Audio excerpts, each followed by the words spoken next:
In the Paper Bridges curriculum, children discover that they can make surprisingly strong structures using simple classroom materials.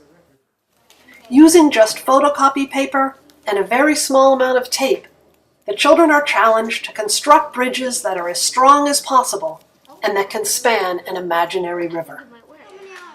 They test each design by loading it up with metal washers to determine which design can support the greatest load. Each one right now has 8. How many? 8 times 4 is 32. There are 5 different challenges in this curriculum. The first is simply to build a strong bridge across an 8.5-inch river with only 4 sheets of paper. You might introduce the activity by showing the children pictures of different types of bridges.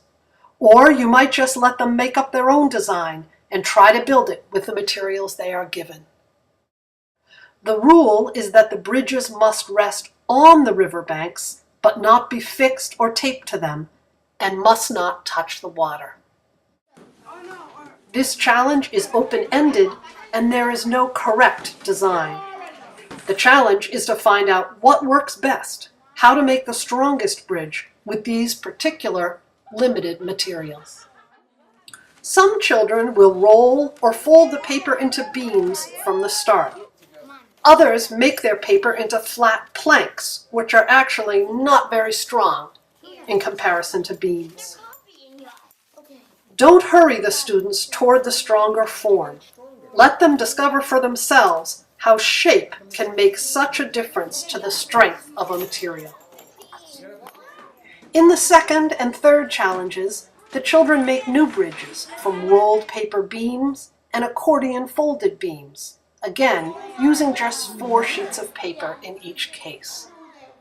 Briefly demonstrate how to roll and fold if the children need you to, but leave it for them to discover how tightly to roll or how to fold for maximum strength.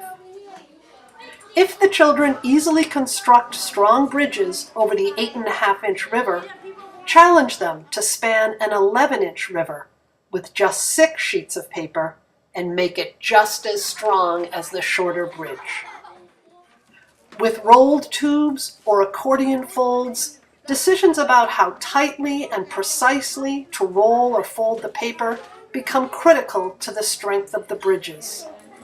There is great potential for controlled or fair testing of the difference between, say, wide or tightly rolled beams. The second half of the curriculum explores vertical paper columns. Again, these structures can be made much stronger than most of us expect if the paper is rolled and folded very carefully and if the paper is used in an optimal way. Optimizing the use of limited materials is a valuable skill and lesson. Encourage the students to compare the strength of a few thick and sturdy columns with the strength and stability of many thinner ones. As children work on their bridges and columns, the program leader should walk among them, observing, asking questions, and if they are not being successful, prompting new strategies. The goal is to get the students thinking like designers, noticing which details make their structure stronger or not. Helpful prompts might be, which part of your structure is strongest or weakest? Can you use the materials differently to make it stronger? Are any shapes stronger than others? And what have other students done that is successful? After about 15 or 20 minutes working on each challenge, move the children away from the materials to share what has worked and what didn't work on their designs.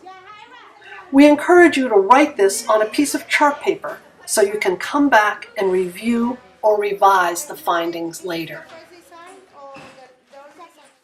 Remember to keep these discussions short and focused. Get the students back to work revising their designs within 5 minutes at the most. Design It projects such as this one focus on the processes of observing, experimenting, questioning, and explaining. These habits of mind help the students become more comfortable with materials and construction, teach them how to test ideas, how to overcome frustration, how to make the best use of limited materials, and how to communicate their thoughts to each other constructively. They use the same skill that adult scientists and engineers use when solving similar problems.